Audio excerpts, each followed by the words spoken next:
So they really understand about duration of going twice as fast and twice as slow. And once they become more successful at this, we can put this on the board and not even name it, but they could figure out which one is twice as fast, twice as slow, and they can start to then read but feel the rhythmic patterns internally before we're ready to label it. Yeah, it just makes sense to me. I just wish everybody would do it this way. So.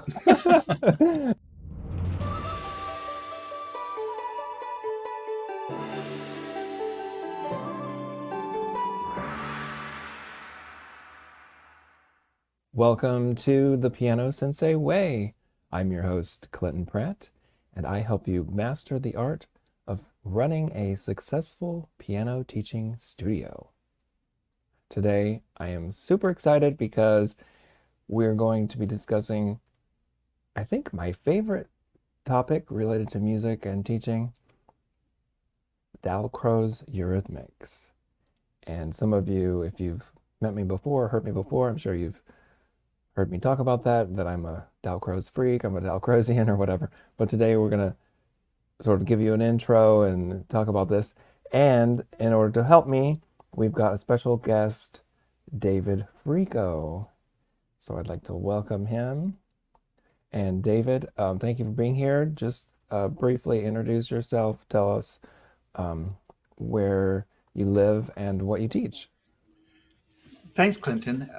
So yes, I'm David Frego. I live in Central Ohio. I started my career here at Ohio State and then traveled around to work at other universities and have recently retired from Penn State University and have moved back to Ohio. Oh, Yes. my teaching. And so my area of expertise is Dalcroze Eurhythmics, and I've been teaching it at the university level for many years, and prior to that in elementary school. When did I first meet you? I think it was at the training I think in Columbus. week. Yeah. Right. So David is a master teaching artist for American Eurhythmics Society, and so he was one of the teachers when I was doing one of the trainings. So that's how we met, and we're fast friends. Right. First, can you explain in simple terms what is Dalcroze Eurhythmics? Yeah, it's always the elevator speech when somebody asks you, 'cause it's a complicated explanation, but I try to boil it down to that it's an approach to learning and experiencing music kinesthetically, and as well as orally. We do that already, but it's an approach to experience all the elements of music kinesthetically. And so that could be anything from dynamics to nuance to phrasing to rhythm to pitch. So it really is an all-encompassing approach, and it's one of the oldest approaches in the music education system that is used in the US. Yeah, okay. And how did you first hear about it or experience it? Sure. I had it as a child, but I didn't know it. It was music class. And I took it probably through grade 5 because I had the same teacher. Then, things change when you go into middle high school and then on to college. I didn't really have much experience with it until I think I was in my first or second year of teaching elementary school in Toronto. And we had a teacher's in-service day, and the guest was Bob Abramson, who's now passed away, but really was known at the time as one of the top instructors in the field. And it was during that session, I just kept saying to myself, I've done this. I know what this is about. And after that, we had a discussion, and he actually knew my elementary music teacher. And so I thought, well, that's kind of how it is. So I just jumped right in from there, and then said, I've got to learn about this and become the best teacher I can for the students I was working with. Yeah, okay. So you had basically your music teacher when you were in school was trained in Dalcroze. And so it's not like that's what it was called. Like, oh, we're going to a Eurythmics class. You were just going to music, but the teacher used that philosophy. Right. And so, being a young child, I didn't know the difference between one class or another. And there's a bit of a culture of movement in there. And you were just expected, even from kindergarten, to start this way. And it was a very large room with hardwood floors, and there was a piano in the uh, corner of the room. And we just, we never sat down. There were no chairs. We just did everything in the class. Yeah, okay. So then when you started teaching music, were you what were you teaching? Were you teaching general music class, private lessons, groups, what? All of that. Mm. So when I first started teaching, it was general music in French immersion school in Toronto, and I had a few, pull-out classes that I would also teach private piano, and used the eurythmics approach also with the private students, not just with the large classes. Yeah, so did you have piano lessons as a child? Yes, yeah, I did. And also, concurrently, I had ballet class. And so that started, uh, well, the piano kind of superseded it eventually, but I was doing both ballet and piano. And then later in high school, I started playing for ballet classes. Okay, yeah, I think and that would be interesting for our audience to know because, as you know, this is the piano sensei way and it's for piano teachers. So, um, not that you have to be a piano teacher to be on the show, but that you are, you are a pianist as well and learned piano and taught piano. Right. Yeah, okay. And yeah, I want to tell a quick story too. My first exposure to Dalcroze was, I think, 2006 at a Ohio Music Teachers Association state conference, and one of the sessions was a Eurythmic session, and I had no idea like what I was getting into. I just showed up like everybody else, but all of the chairs were gone, like they were all against the wall, and there was this nice lady, at the piano, and like there was barely any talking at first. She just like started tapping this drum and walked to the beat, and oh, and we had to take off our shoes and socks and I'm like, what is going on? But it's really fun. And yeah, by the end of it, I was totally blown away. All these light bulbs went off in my head. Like, this is great. I can't even explain what we're doing, but I feel like I'm a better musician already. And I have all of these ideas for my students. And how can I do more? So I, asked her afterwards, and she told me of some, different training workshops I could go to. And then, the rest is history. Right. I wonder if that was Terry Boyarsky that you had. No, you know what? It was Susan Chess, Oh, Susan. and I noticed she's going to be at our American Eurhythmics Society National Conference in October. So I'm super excited because I haven't seen her since then. That is wonderful. Susan was my very last doctoral student that I had at Ohio State when I was there. Oh, okay. Wow. Oh my gosh, small world. Yeah, and I'm not sure when this episode is will be published, so that conference might be over by then. But Right. yeah. Anyway, that's really cool. Yeah. Now, David, could you give us some key principles or philosophies that underlie the Eurythmics and how it differs from traditional music education? Yeah, it's hard to give comparisons to traditional music education because I've lived this new life for so long almost forget what happens otherwise. But I'll give start off by talking about time, space, and energy. It's one of the facets that we don't often think about as piano educators, but it exists in our environment. So time, of course, would be equivalent to tempo. I mean, whatever you're going to be doing, there's a tempo. The space for the Dalcroze class is the distance between the beats. It's the distance that you're going to go through. It could even be the distance of the phrase, and the energy then is the amount of force that we need to cover that distance. And all it's like a triangle. All of these lines have to connect. If one changes, that affects the other. So we think of the piano. We could think of tempo, the speed that you're going to be going. Then we're thinking of space, and that could be between the notes, within the phrase, however that is, and then energy. And with that, we can be thinking about velocity of key action, or it can be the energy that you are applying to make this piece of music real.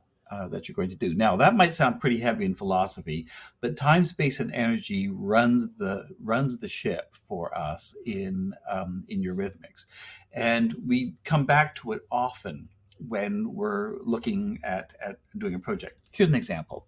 Let's say you're with a partner, you're on the floor, and you're rolling a racquetball between you and your partner, and it has to roll at the precise time that it leaves the first person's hand at the beat one, and it's caught on the last beat and turned around, so it'll roll again on the first beat.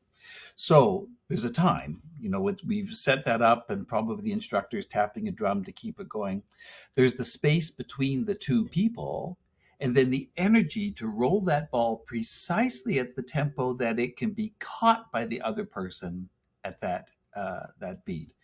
And then what happens? The tempo increases, which means you need more energy to roll the ball faster, or you decide to get further away from each other. So the instructor is controlling time, but the two people rolling the ball back and forth are controlling space and energy. That was a lot, but I hope that helped. No, that's really good. And one of the great things, about this philosophy is like it can be applied in so many ways, and there can be a million different variations, right? So I'm already thinking in my mind, like, oh yeah, and then you could stand up and do this or use this instead. But yeah, what you said was important with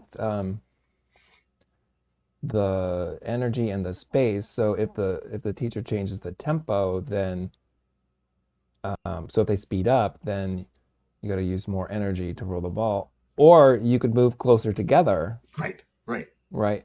Right. Or then if they slow down, and then, oh no, my ball's getting to you too soon, I can do it less energy, or maybe we scoot back, right? And so then it's interesting how that, like, so what, right? Okay, so that's a fun little game, Mhm. but then how does that benefit the individual, um, or the group now that they go to a piano or something, right? Sure. It's interesting. When I taught class piano or even individual piano, we would do a lot of activities like this as we were preparing for a piece of music, so that we'd want to make sure that we have the tempo within our body, that we can control that tempo.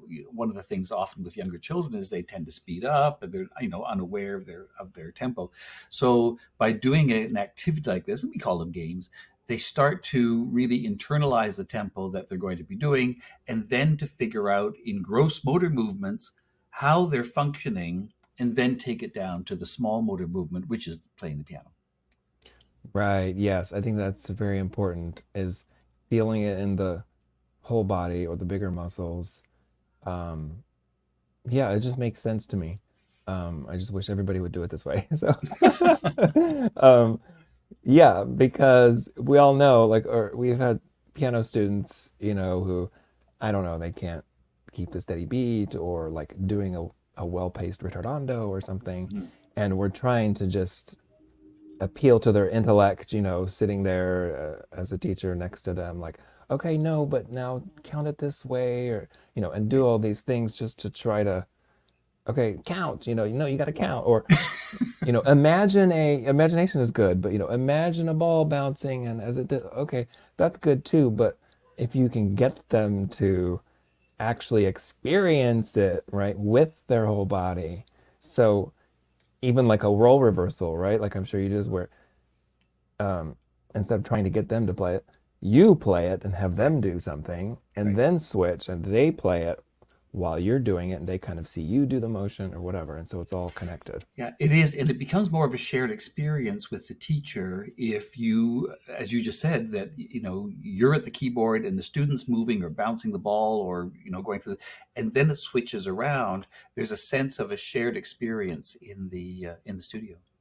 And I also love the fact that almost every activity, that I've seen Dalcroze teachers do is a game, or it Mhm. can be thought of as a game. Right.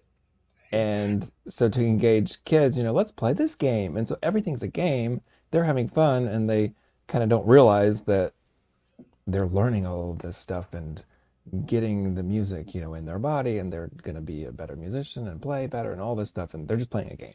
Right. It's interesting that Emile Jacques Dalcroze himself used to refer to these as games, and of course, there's no loser. Everybody's a winner. They all enjoy it. It's interesting, Clinton, that if everybody is really focused and really involved in the game or the activity, when it comes to an end, there's always a sense of joy. That there's a sense of completion and a bit of pride in themselves that they were able to do it because every activity that we do involves intense focus. Do you want to connect with other teachers in person? Do you want to learn new teaching strategies and explore outside the box approaches? Join us at the Creative Teaching Conference, a radical retreat to recharge and reinvigorate your teaching. This unique conference was started by me and my two friends and colleagues, Christopher Oil and Tony Parlapiano, back in the summer of 2022. All three of us had so many ideas we wanted to share, but instead of trying to get selected for an MTNA or NCKP conference, we created our own event. We each present a few workshops, but we also have guest presenters as well. Topics include improvisation, composition, student-led learning. You'll experience inspiring workshops on creative teaching strategies and creative performance ideas. Learn about different ways to structure lessons, such as online groups, memberships, and subscription models. We eat meals together and plan social time so you can connect with teachers from all over the country, forming new musical friendships that will last a lifetime. Mark your calendars for July 7 to 9, 2024 in Cincinnati, Ohio. Check out creativeteachingconference.com for more info. Maybe we should talk about who Dalcroze was and why he started this, or how that all came about. Sure. Yeah, that's probably a good idea.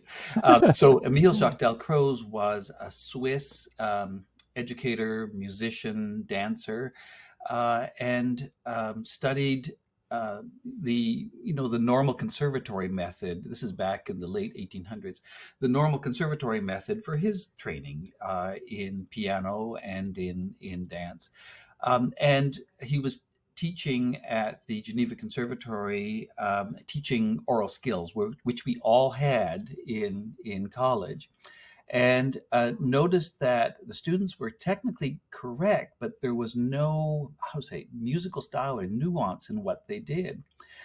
So really started to develop a sense of training of musicianship through movement, and then this developed more and more into an approach. And I have to say, it's not a method in the sense where it's really prescriptive that you do this followed by this and this and this. Every teacher will approach it differently in how they do this. But he developed this approach, and first off, it was not accepted widely in Geneva circles because it was, really odd to have people wearing loose clothes and bare feet and, moving around the floor. So he eventually started his own school in Geneva. And from there, it's just branched out. It's used now in theater, training, improvisation for actors. It's used a lot in music therapy, certainly in the studios, and in music classrooms, and not just elementary. I mean, I have seen this in high school choirs and bands are using some of this approach. So it really is wide ranging and used to develop, musicianship in so many different ways. Yeah. And sometimes if I mention Dalcroze Eurhythmics to somebody and I kind of just try to briefly explain like, well, it's using the body and movement and they say, oh yeah, I use that. I have my students clap the beat. Or, and yeah, not to insult those teachers or whatever, but it's a Yeah, lot more than that, right? It's not just like, oh yeah, we move, like here, let's mhm, sway or, that's right. it's like it's just there's way more to it, right? There's Right, right, right. it's It's interesting. Similar to you, I was in a class. This was at a large conference, a national conference, and it was a movement session. So I thought, oh, great, I'm going to be going to this one. And we got there, and the person started by saying, "Now you're all willows, and I want you to be willows." And I kept thinking, I don't know how to be a willow. I don't know. And so I would try to do all this. Like, really, had she said, "I want you to sway to the beat" or something, and then provide us with an impetus to go. I think that would have helped me, a lot better. I want to point out that you said, it's not a specific method, but more of a philosophy. So then this question's probably moot, but is there a typical structure to a Dalcroze Rhythmics class or session? I would say each person has develops their structure in order to that. So yeah, the question is not moot. It's interesting that I always approach with a focus activity in the group that I work with. And one of them is a letter number activity that they're doing, and they're focusing and they're trying to be thinking ahead of real time in order to get there. So that's a structure that I start with. And then I move to go right away to discovering a tempo within yourself. For example, we all have an internal tempo, and it shifts as we mature, but we look to try to establish that tempo, and that means turning off all the sounds of, you hear an elevator music, or you're always bombarded by sound. This is now to go inside and just walk your tempo, just what you feel your tempo is. And then I'll have them pause so they stop and see if they can feel their tempo in silence, in stillness, then to continue, then to start to go faster or slower than your personal tempo. But it's important to discover that sensation inside you, what your tempo is. So it doesn't always have to be externally provided. Just a quick story here. A master student of mine wanted to do a Dalcroze study with grade 2 children. And so she decided she would, at the first, just to test the bass ground, she gave them a drum, sat on them on the floor, and they had to tap the drum at a steady beat. Well, the it, the study went out the window because every child could tap at a steady beat if it was their steady beat, if it was their tempo. It was harder if you had them tap, let's say, 108 beats per minute, because they had trouble following. They'd speed up to their steady beat. But in a way, I thought, well, that's telling, because we know that everybody has their own steady beat.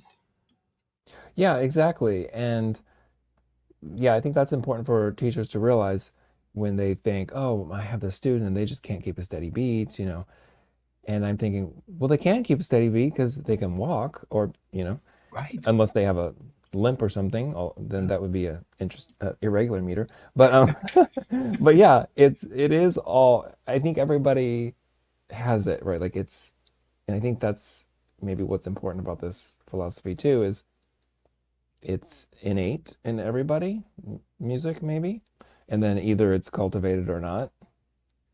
Right. And I think, if anything, we could say that rhythm is innate. I mean, because every culture has rhythm, every culture works with a steady beat.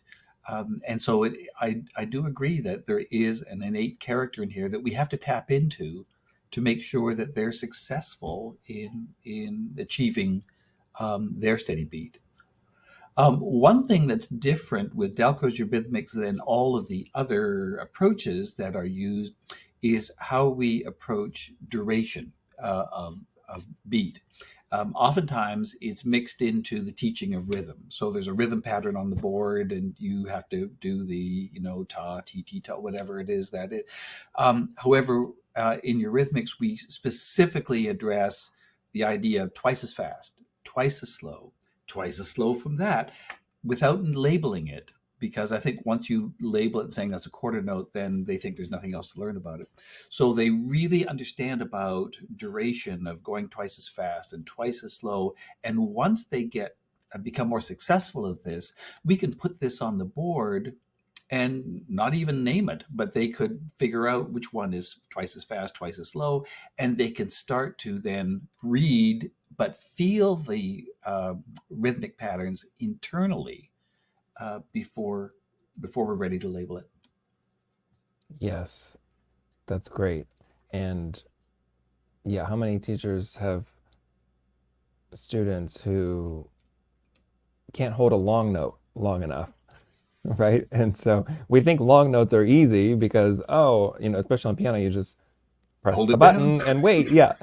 But like, no, you didn't give the whole note its full value. It's 1, 2, 3, 4. Count. Why can't you count? Right? And it's like, no, wait. If they can feel that duration somehow. Right. And if they did it with the large body movement, they can take a step and flow through the rest of those beats. So they have that sense of direction that they're going through that note, rather than just step and then pulse the beat. You won't have as much success. With younger children, after they've done that, I have them press a note with one hand or the other, but the other has to be the arc of the whole note, so that they're doing, in a sense, two things: holding the key down, but then also showing the arc that they're playing. Right. And listening and experiencing it is important too, right? So maybe you as the teacher are playing some beautiful chords on the piano, whole notes, but you're not calling them whole notes, you're just playing, right? And the student or students are moving some way. And maybe they're 4 beats, but right, you're not having them count 4 beats and you're not labeling a whole note. You're just telling them move to the music, or, step when you hear the note, or whatever it is, right? And so they're experiencing the whole note and feeling it with the whole body. And then that transfers to the piano. Yeah, I think it's a great analogy and a great approach to it. Eventually, yes, we do want them to label it and understand it, but I think that comes later, rather than saying this is a whole note. A whole note gets 4 beats. How many beats does a whole note get? Well, then there's, how do I say it? It's cognitively learned, but not physically internalized. Right, exactly.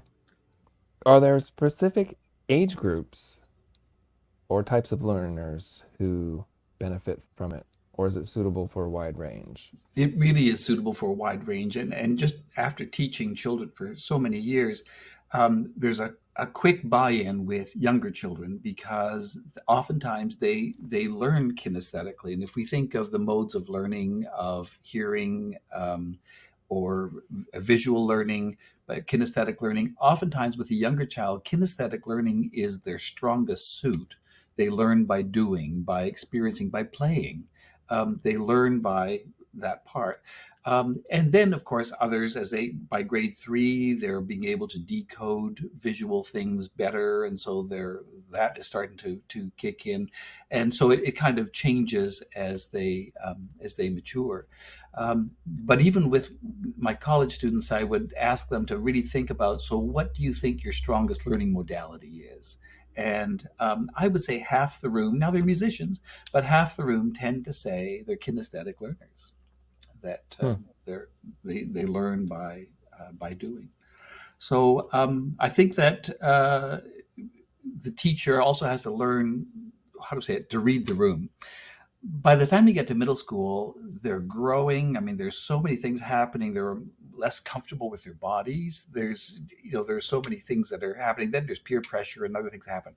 So that's when I start to use a lot more manipulatives. I bring out the racquetballs I was talking about, but I could also have use elastics and neckties and other things that they are focused on on having the tie move or the ball bounce and less about themselves, and then they start to how to get comfortable with the culture that's going on in the room. And that starts to dissipate a little bit by high school. Then in college, freshmen are a little bit uncomfortable, and they have to then get back into it. Um, so, but always approaching everything you do in the class with a sense of joy.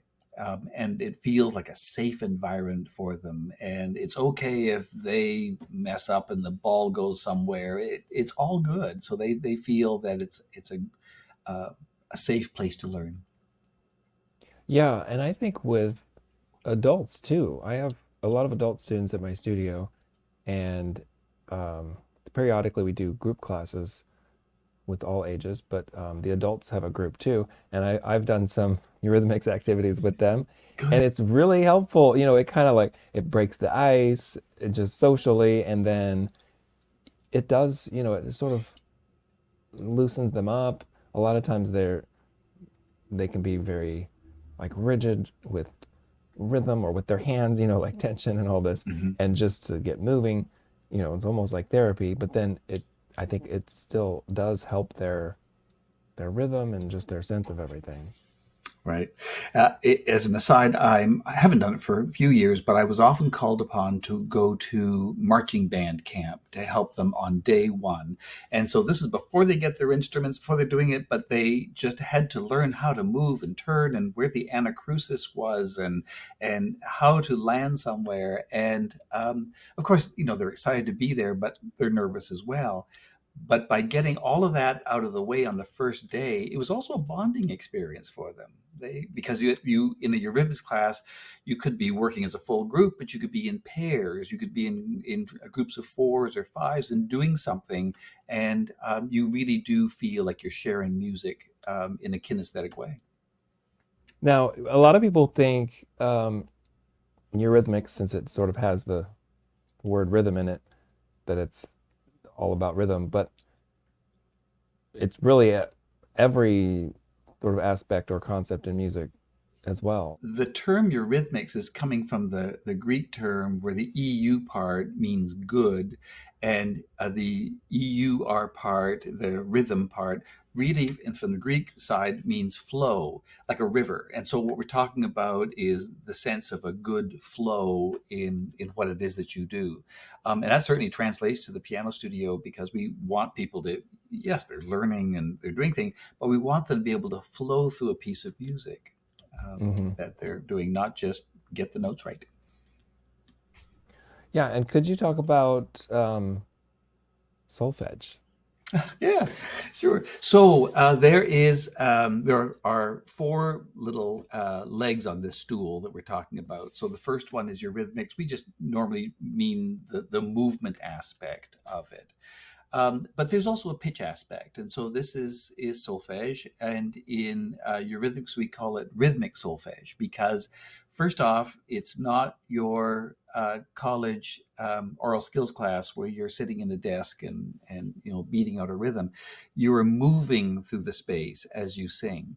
So there are different ways that you could be moving. You could be moving to keep the tempo of what it is that you're singing, or you could be moving the scale of pitch scales as you're doing it. So you could be standing on the pitch do, and that you're going to sing a do to do scale, that you take your first step in place because you're standing on your do, and then you're walking whole or half steps forward and backward, depending if you're doing in the diatonic scale. So do to re is a whole step, and re to mi is a whole step, mi to fa is a half step. So you take a smaller step and moving with that way. So you're discovering pitch as you're moving. Now it's interesting. I did all of my elementary teaching in Toronto, and I found that normally by grade two, the children could stand on their do and they can hear the pitch do in their head. Mm. They use their inner hearing, and I think it's part of the environment. I've never done a study on this, but it's part of what their environment is. And I could say, stand on your do, point to so, and sing it. So they're able to sing that out. Now, I need to put this little caveat on in that I grew up in a fixed do country, which means the pitch do C is always do, and that also helps to internalize pitch and a really good sense of internal pitch.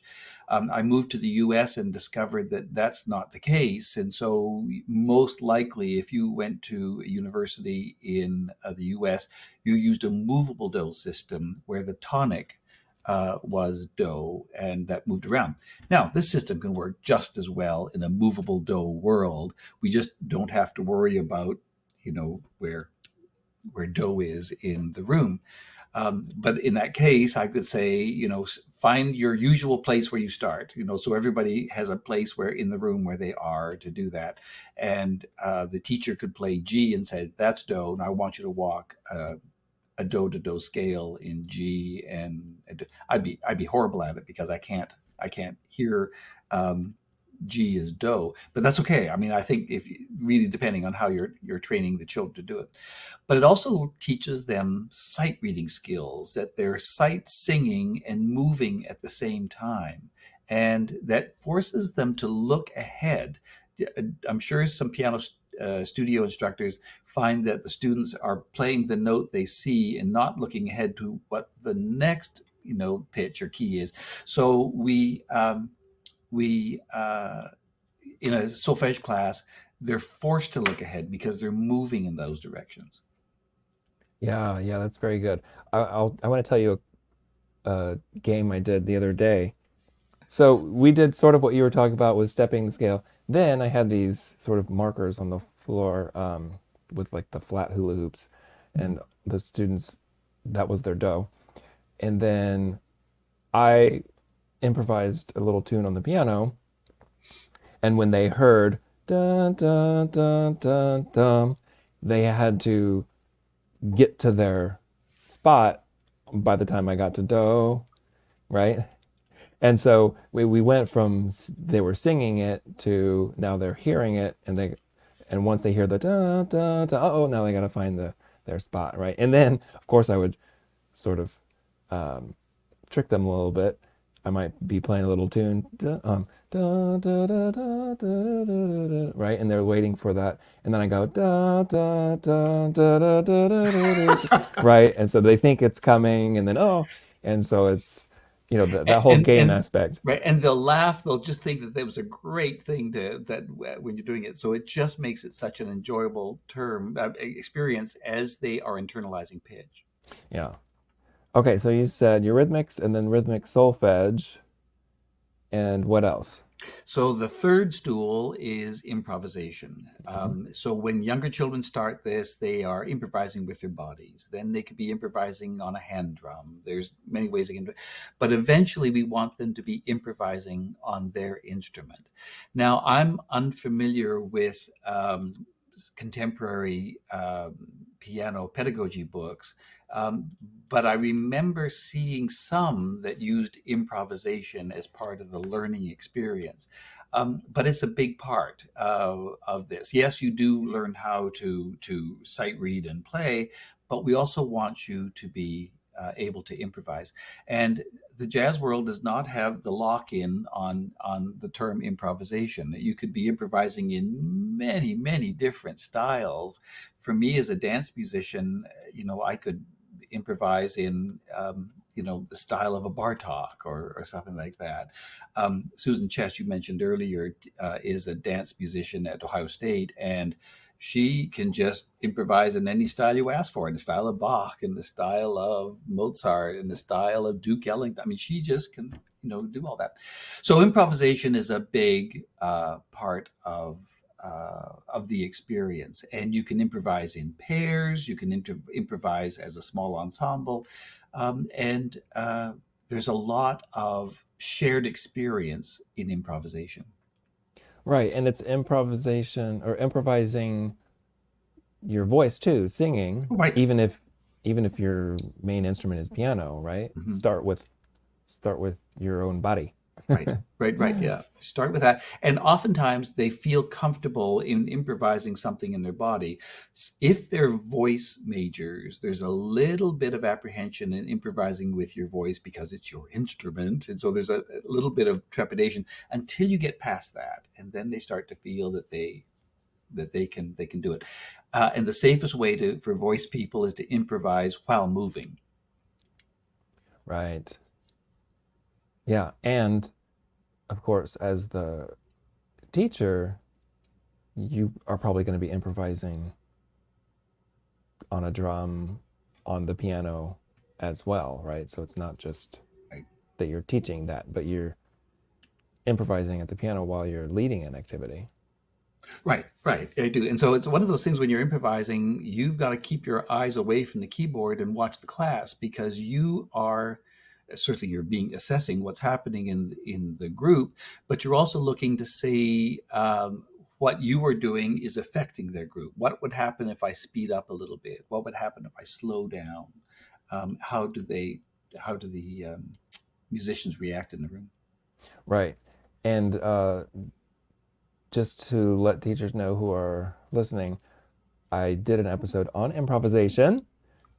So, don't be afraid and think, "Oh gosh, I don't know if I can improvise." But it can just be very simple. So, watch that episode. But yeah, it could even just be one-handed. You could play a black key melody, and, just keeping a steady beat and adjusting the speed while you watch the class. Mm. Yeah. Okay, so that was number 3, improvisation. The last one is because it's called Plastique Animée, and it sounds like a big fancy French term, but it really is embodying this into a piece of music. So I always tell the students, you are the music, your body is the instrument. So I could put on a piece of music and they are having to pick out the elements in the music that they hear or they think is important and show it in their bodies. It's not a performance. It's more of maybe like an informance where some of half the class could be watching what some of the groups are doing and what they hear, and they see that it's different from what they would do. So it's certainly not choreography. They could come back to it and hear something different in the piece the next time. But it's interesting when I taught elementary school, if we were doing a plastique activity and moving around the room, if the principal or headmaster came into the classroom while this was going on, that person would think that this was a choreographed piece because they could all be Mm. landing on, a crucis somewhere that's really important to them, but not realizing that each of them are improvising what they hear in the music. Well, let's tell teachers where they can find out more. Right. The American Rhythmic Society has a website that their half of it is available for folks who aren't members who can just go and look at it. And one of them is the events page. So if you go to the events page and scroll down, you could find out, is there like a chapter or something that I could attend? Is there a 1 day event? So oftentimes people ask me if they'd like to attend a 1 week event, where could they look? And so if they look on the events page, they can do that. And the website, you have to type it all out, AmericanEurhythmics.org. And so that Eurhythmics is EURHYTHMICS. AmericanEurhythmics.org, go to the events page, and you can then find out what's happening. So, for example, we have our national conference in the second weekend of October, and it moves around the country. It was in Columbus maybe 8 years ago. And so it is coming back to Columbus, Ohio for the second weekend of October. And then it will be in location. Last year it was in Texas, I believe. I believe Colorado would like to host it, so it'll be moving around. So that is something where people come in from all over the country to attend, and there are, I don't know, 7 master teaching artists who are doing a session in anything like rhythmic solfege or movement or improvisation. So you really do get to see a wide variety of teaching that you can experience. Yeah, and I'll put the link in the description and show notes for Oh, everybody thank you. so they can just click it. But yeah, I definitely encourage teachers to, try to attend something. It's definitely something that you have to experience it to really know what it is. Not just listening to us talk about it, even though I'm sure we were completely engaging, but right, you really have to experience it. And like I said, that was my first, introduction to it, was experiencing it and being totally blown away. And I've done all kinds of training and workshop, and it just doesn't get old. Um, One of the main reasons it doesn't get old is because, like you said, David, each teacher sort of does it their own way or has their own flavor to it, even though it's the same underlying philosophy. Right, So right. we And they can, create their own activities and games, and so there's always something new that's there to do it. I listened to your first podcast. I remember you talking about the importance of going to conferences, and I think that would be just a great opportunity to present at a national conference, because it's just a 1 or 2 hour thing that it can pique somebody's interest. mhm. Yeah, and tell everybody about your book. The full title is Meaningful Movement, A Music Teacher's Guide to Dalcroze Eurhythmics. And we say music teacher because it's also including the studio teacher on that. Came out in 2016, and it has 207 lessons as well as 35 videos of children and college age students who are doing some of the activities. And sometimes, you look at a lesson, you're going through it and think, well, how does that really work? And if it's complicated like that, then you can see the children doing it, the activity. Then in 2021, sorry, we came out with a choral book, and that is Dalcroze Eurhythmics in the Choral Classroom. And this was done with my teaching partner, Marla Butke, and she and I do a lot of teaching around the country together. Yeah, that's right. I forgot about that one because I don't really teach choral Right. classrooms. But yes, that the meaningful movement one. Oh my gosh, it's so great. Thank you so much for doing that. It's such a helpful resource because you can read all these books about eurythmics and everything, but to have actual activities spelled out, and it's really well organized and indexed, and it has, lists of pieces you can play or how to improvise for those activities, and the videos, Mhm. because yeah, sometimes once you see it, you're like, oh, okay, yeah, that makes sense, Right, instead of right. trying to And then just after a read. while, you can look at some lesson plans without having to see the videos, because you already then get it. So there are movement things, there are solfege activities, improvisation activities, and even suggestions for plastique animé that they can do that. The best place to find that book would be through West Music. That's westmusic.com. Great. Okay. Thank you so much. Well, this has been great. Thank you so much for talking with us.